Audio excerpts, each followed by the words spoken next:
저희가 매번 인사가 가끔 바뀌기는 하지만 많이 하는 인사가 주님의 평화가 함께 하시기를 빕니다. 이렇게 우리가 인사를 하죠. 전쟁과 평화 가운데 우리가 선택을 해야 된다면 당연히 평화를 선택해야 하는 것입니다.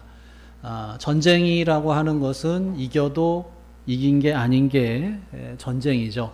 그래서 전쟁과 평화 가운데서 선택할 것이 있다면 당연히 평화일 것이다 라고 생각을 하고, 또 할 수만 있다면 싸우지 않고 해결하는 것이 가장 현명하죠. 근데 내가 평화를 지키고 싶다고 해서 또 평화가 지켜지는 게 아니라 상대방이 또 전쟁을 걸어오면 어쩔 수 없이 또 전쟁을 해야 하는 것이고, 또 평화를 지키기 위해서 전쟁을 할 수밖에 없는 그런 불가피한 일들이 전 세계에서 지금도 또 여러 나라 가운데서 일어나고 있습니다. 이 국가 사이에서만 전쟁이 있는 것이 아니라 이 개인의 삶 가운데서도 늘 전쟁이 끊이지 않고 일어나고 있습니다. 싸움과 다툼과 분쟁이 우리들의 삶 가운데서 늘 존재하고 있는데, 안타깝게도 가장 사랑하고 또 가장 아껴줘야 할 사람하고 싸우고 분쟁하는 경우가 있죠. 가장 사랑해야 되는 남편과 아내가 서로 싸우는 일들이 많이 발생을 하는데, 그 싸움이 도가 지나치게 되면 심한 경우에는 도무지 이제는 더 이상 같이 할 수 없고 또 더 돌이킬 수 없는 그런 결과가 빚어지기도 합니다. 뿐만 아니라 부모와 자녀 사이에도 싸움이 일어나죠. 그 싸움이 언제부터 시작됩니까? 어렸을 때부터 엄마는 먹이려고 하는데 아이는 안 먹겠다고 버티고, 그래서 서로 싸우는 것에서부터 시작해서 싸움이 계속해서 부모와 자녀 사이에 갈등과 다툼과 분쟁이 일어나고, 또 그것 때문에 너무나도 힘든 가정들이 많죠. 심지어는 사랑이 넘쳐나야 하는 교회에서조차도 분쟁이 너무 또 자주 발생을 하고 있습니다. 자, 그러면 도대체 싸움은 왜 생길까요? 왜 우리 가운데 다툼과 분쟁이 일어나고 있느냐라고 하는 거예요. 그 이유는 간단하죠. 우리 가운데 싸움이 있는 이유, 바로 우리가 죄인이기 때문에 그렇습니다. 우리가 완벽한 존재가 아니라 너무나도 나약한 존재이고 사단의 유혹에 쉽게 넘어질 수밖에 없는 죄인이기 때문에 우리가 서로 싸우는 거죠. 크리스찬이라 할지라도 적어도 싸우는 그 순간만큼은 우리는 사단의 종노릇하고 있는 것이고 사탄의 자녀처럼 싸우게 됩니다. 오늘 우리가 이제 팔복의 7번째 복을 다루는데, 처음에 이제 6가지 복을 우리가 따르지 않으면 우리가 화평하는 자가 될 수가 없습니다. 그래서 우리가 이 팔복을 전체적으로 함께 다루는데, 그러니까 한 가지는 하고 한 가지는 안 하는 게 아니라 이 팔복의 전체가 다 내 삶에 이루어지도록 해야 하는 것이죠. 자, 팔복을 우리가 잠깐 좀 살펴보면, 처음에 우리는 자신의 죄에 대해서 파산한 것과 같이 아무것도 없고 마치 거지와 같은 태도로 시작을 합니다. 그게 뭐예요? 심령이 가난한 자. 구석 어두운 곳에 쪼그리고 앉아서 하나님께 손 내밀면서 하나님밖에 없습니다 하고 나가요. 자기 힘으로는 아무것도 이룰 수 없다는 것을 깨닫습니다. 그런 다음에 뭐해요? 울면서 애통하고 슬퍼하는 자가 돼요. 자기 죄악으로 인해서 마음이 쓰리고 아픕니다. 거룩하신 하나님 앞에 서 있는 자신의 초라한 모습을 발견하기 때문에 울고 슬퍼해요. 거기에서 뭐가 나옵니까? 그 다음 뭐예요? 거기에서 온유함이 나와서 온유한 자가 되는 거예요. 그 후에 의에 줄이고 목마른 상태로 외치게 되고, 그런 상태로 나가다 보니까 긍휼히 여기는 자가 돼서 하나님의 긍휼하심을 얻게 됩니다. 그런 다음에 8절에서 마음이 청결한 자가 복이 있다고 하는데, 마음이 청결한 자가 돼요. 그리고 마음이 청결할 때 화평하게 하는 자가 될 수가 있습니다. 그래서 나의 삶에 청결함과 거룩함이 있는가를 살펴봐야 돼요. 그래야 평화를 누릴 수가 있습니다. 히브리서 12장 14절에 모든 사람과 더불어 화평함과 거룩함을 따르라 이렇게 말씀하고 있어요. 그러니까 여기에도 이 화평과 거룩 같이 나옵니다. 그러니까 이 평화와 청결함이 분리될 수가 없어요. 죄가 있으면 거기에 평화가 있기가 참 어렵다는 거죠. 여러분, 천국은 어떤 곳일까요? 평화스러운 곳이죠. 우리가 딱 생각을 하면. 자, 지옥은 어떨까요? 평화스러운 지옥. 뭔가 좀 말이 안 맞죠? 예. 그러니까 이 화평과 청결함, 화평과 거룩, 화평과 성결, 이거는 같이 간다라고 하는 거예요.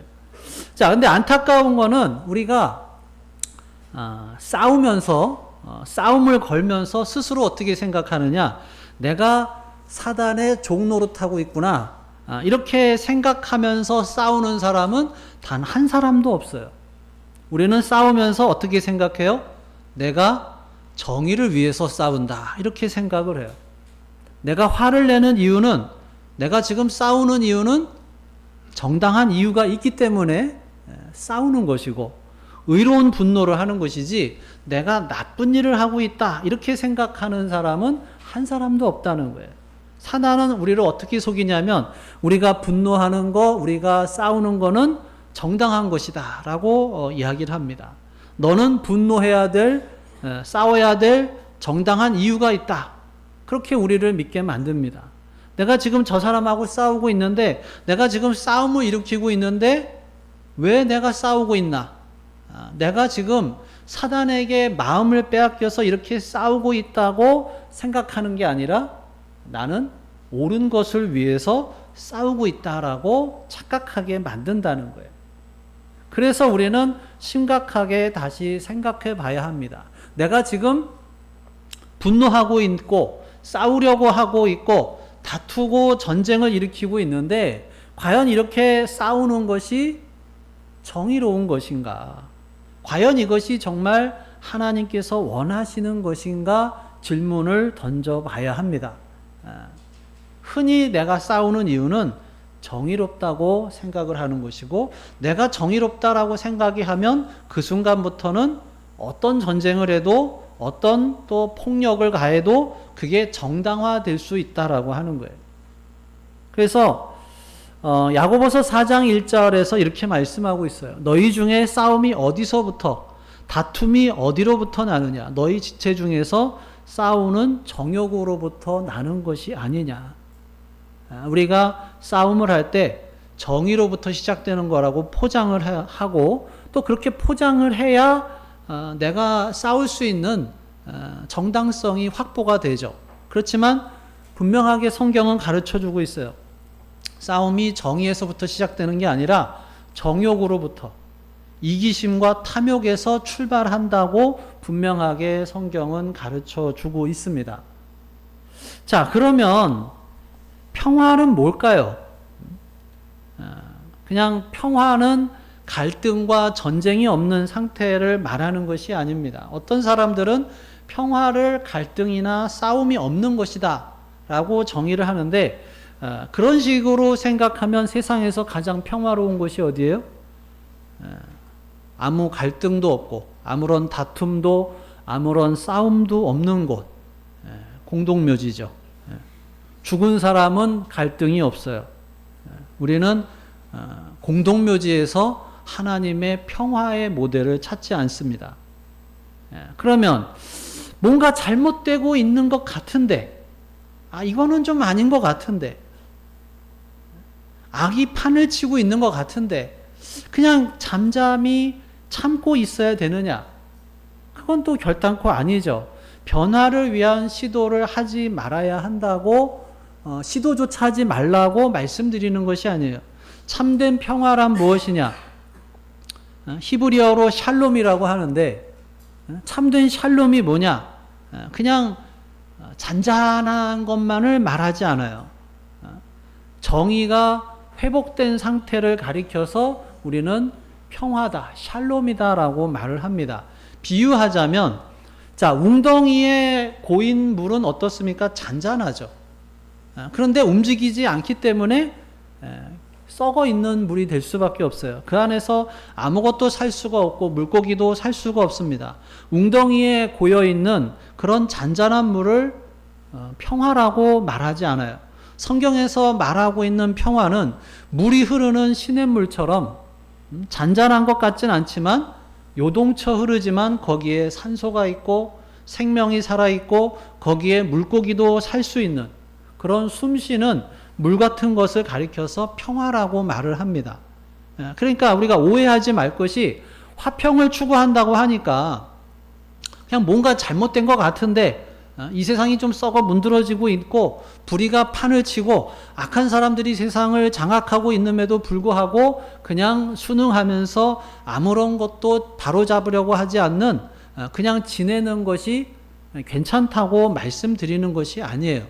참된 평화는 잘못된 것을 바로잡고 죽어있는 것을 살리고 그래서 평화가 되는 것이죠. 예를 들어서 우리 가정에서 뭔가 잘못되고 있어요. 그런데 그냥 말 안 하고 분쟁 소리가 안 지르고 그냥 가만히 있으면 되는 게 아니라, 그냥 그 상태로 있는 게 아니라 잘못된 것은 바로잡고 사랑의 관계가 회복이 되고 그래서 따뜻한 애정이 넘치는 행복한 가정으로 변화되어야 그것이 참된 평화인 것인지, 불만이, 자녀들도 불만이 있고 남편도 불만이 있고 아내도 불만이 있고 그런데 그냥 말만 안 하고 싸우지만 않는 그런 상태가 화평이라고 할 수는 없다라고 하는 거예요. 성경의 평화는 결코 문제를 회피하는 것이 아닙니다. 문제를 해결하고 또 다리를 놓는 것이에요. 그래서 성경에서 말하는 평화는 굉장히 힘들죠. 고생해야 될 때도 있고 아플 때도 있고 고민이 될 때도 있습니다. 자, 이것을 추구하는 데 있어서 우리가 균형을 잡아야 하는데 그것이 쉽지가 않죠. 우리는 정의를 추구한다고 하는데 그러다 보면 이게 또 폭력적으로 될 수가 있고, 또 평화를 추구한다고 하면서 그냥 불의 앞에서 무기력해질 수도 있습니다. 성경이 원하는 것이 있다면 정의로우면서도 평화를 추구하는 것을 우리에게 요구하시는데, 자, 그러면 화평하게 하는 자로서 무엇을 해야 할까요? 첫째로는 하나님과 화평해야 하죠. 이것은 복음을 받아들이는 것을 말합니다. 평화의 복음. 하나님을 믿지 않는 것은 하나님과 싸우는 것과 마찬가지죠. 근데 예수 그리스도의 의가 우리에게 들어왔을 때 우리는 하나님과 화평하게 됩니다. 그리고 계속 그런 상태로 나가기 위해서 매일 힘쓰며 나아가는 것이죠. 그것이 성화의 과정이죠. 삶에서 우리가 죄를 범할 때마다 평화가 깨집니다. 하나님과의 사이가 깨져요. 그래서 회개하고 돌아와서 빨리 평화를 회복하는 삶을 살아가야 하는 것이죠. 자, 두 번째는 다른 사람들이 하나님과 화평하도록 도와야 하는 것입니다. 주님을 믿지 않던 분들이 예수님을 믿겠다고 결단하고 하나님의 자녀가 될 때 그분이 하나님과 화평을 이루게 되죠. 우리는 그것을 도운 평화를 이루는 사람이 되는 것입니다. 그래서 복음 전파는 화평하게 하는 일이에요. 그래서 진정으로 평화를 이루는 사람이 되기를 원한다면 예수님을 전하는 것이죠. 자, 세 번째로 할 일은 사람들끼리 화평하게 하는 것입니다. 이것이 참 쉽지가 않아요. 우리끼리 먼저 화평해야 됩니다. 우리가 서로 싸우면서 예수 믿으라고 하면 누가 믿겠냐는 거예요. 믿지 않는 분들도 기독교가 사랑의 종교이고 예수님께서 사랑하라고 하셨다는 것을 다 아는데 교회에서 서로 싸우고 있으면서 예수 믿으라고 하면 누가 믿느냐는 거예요. 그래서 우리가 먼저 평화를 이루어야 하는 것이고 나아가서 다른 사람들이 서로 화평하도록 도와야 하는 것이죠. 자, 예수님께서 마태복음 5장 23절에 예물을 제단에 드리려다가 거기서 내 형제에게 원망 들을 만한 일이 있는 것이 생각나거든 예물을 제단 앞에 두고 먼저 가서 형제와 화목하고 그 후에 와서 예물을 드리라고 말씀을 하셔요. 요즘 말로 바꾸면 예배 드리러 오는데 내가 누구와 싸운 것이 잘못한 것이 생각나면 가서 화해하고 용서를 구하고 관계를 회복한 다음에 와서 예배를 드리라고 하는 거예요. 물론 관계가 나쁘면 무조건 예배를 드리러 오지 말고 그리 가라는 것은 아니지만 그렇게 그걸 무시하고 계속 예배한들 진정한 예배가 되기 어렵다는 것이죠. 또 어떻게 뭐 매번 그 사람에게 갈 수는 있겠냐면 시도는 해야 된다는 거예요. 그 사람을 위해서 기도하고 어떻게 해서든지 마음을 풀려고 애쓰는 가운데 예배를 드려야지 그것을 잊어버리고 모른 채 해서는 안 된다는 것입니다. 마태복음 5장 뒤쪽에 가면 예수님께서 원수까지도 사랑하라고 하셔요. 저주하는 자들을 저주하지 말고 축복하라고 하십니다. 또한 미워하는 자들에게 선을 베풀고 악한 마음으로 우리를 이용하고 박해하는 자들을 위해서 기도하라고 하셔요. 왜 그러느냐? 그렇게 할 때 우리가 진정으로 하나님의 자녀가 되기 때문이다라고 하는 것입니다. 오늘 9절 말씀 다시 읽어보겠습니다. 시작. 화평하게 하는 자는 네. 화평하게 하는 자가 받는 복이 뭐예요? 하나님의 아들이라 일컬음을 받는다는 거예요. 그러니까 하나님의 자녀라고 하는 것, 하나님의 자녀라고 하는 것은 그냥 하나님의 자녀가 아니라 어떤 사람이 화평하게 하는 사람이 하나님의 자녀다라고 하는 것입니다. 이것이 굉장히 어려운 일이죠. 사도 바울이 할 수 있거든 너희로서는 모든 사람과 더불어 화목하라고 말한 것도 이 때문이에요. 서로 화목하는 것이 쉽지가 않습니다. 그런데 할 수 있거든 너희로서는, 즉 상대방의 반응과 상관없이 하라는 거예요. 예수님을 믿는 사람이라면, 정말 평화를 원하는 사람이라면 그쪽이 어떻게 나오든지 이쪽에서 그냥 하라는 거예요. 내가 사과해도 안 받아주면 어떡해요? 그건 그 사람의 문제지 내 문제가 아니죠. 나는 진심으로 사과하고 용서를 구하면 되고 나머지는 하나님이 처리해 주시고, 혹시 그 사람이 안 받으면 그 복은 나한테 오게 되어 있는 것입니다. 사람들이 협력하는 것이 쉽지가 않죠. 그러나 우리가 하나 되기 위해서 노력해야 되는 것이고, 노력하지 않아도 되는 게 아니다라고 하는 것입니다. 예수님께서도 분명히 서로 화목하라고 하셨어요. 누구에게나 해당되는 말씀인데 먼저 가까운 데부터 실천을 해야죠. 부부끼리, 또 부모와 자녀끼리, 싱글들은 친구들과 화목하기 위해서 노력해야 하는 것입니다. 화평하게 하는 자, 평화를 이루는 사람으로 살려면 당연히 희생이 따르죠. 쉬운 게 아닙니다. 핀잔을 두를 수도 있고, 그러나 그것이 화평하게 하는 자가 해야 할 일이다라고 하는 것입니다. 자, 구체적으로는 어떻게 할까요? 그거는 숙제입니다. 우리들의 삶 가운데서 어떻게 잘못된 것을 바로 잡으면서도 그것을 또 평화를 유지할 수 있는 방법은 무엇일까? 사실 이게 힘듭니다. 우리는 정의를 위한다고 하지만 그러다 보면 또 이게 폭력적이 돼요. 그래서 말 안 듣는 아이를 때리기도 하고, 그런데 또 평화의 방법을 쓰자고 해서 아이들이 잘못된 길로 가고 있는데도 불구하고 그냥 속수무책으로 그냥 손도 대지 못하는 그런 양극단이 있어서는 안 되고, 정말 바른 길을 가게 하면서도 화평의 방법, 샬롬을 찾으려고 하는 그것이 쉽지가 않고, 그것이 우리에게 주어지는 숙제라고 할 수가 있습니다. 그게 쉽지가 않기 때문에, 그래서 오늘 저와 여러분들은 주님 앞에 나아갈 필요가 더더욱 있는 것이죠. 우리가 화평을 추구하기보다는 자꾸만 싸움을 선택하려고 하는 경향이 있고, 더 나아가서 우리는 죄가 있기 때문에 참된 길을 가기보다는 그냥 양극단으로 흘러버리기 쉬운 그런 사람들이기 때문에 정의를 추구한다면서 옳은 것을 선택한다고 쉽게 분노해버리고 또 싸움으로 들어가 버리는 연약한 존재이기 때문에, 그래서 우리는 예수님이 늘 필요한 것입니다.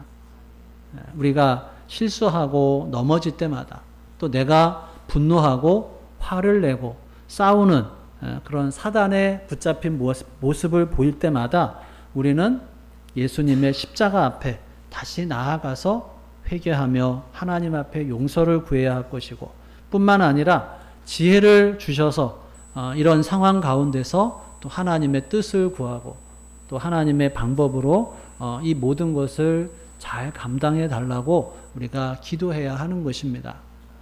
하나님께서 그런 은혜를 주시고, 주여 나를 평화의 도구가 되게 주시옵소서, 이렇게 기도하며 나아가는 우리 모두가 다 되어야 할 줄로 믿습니다.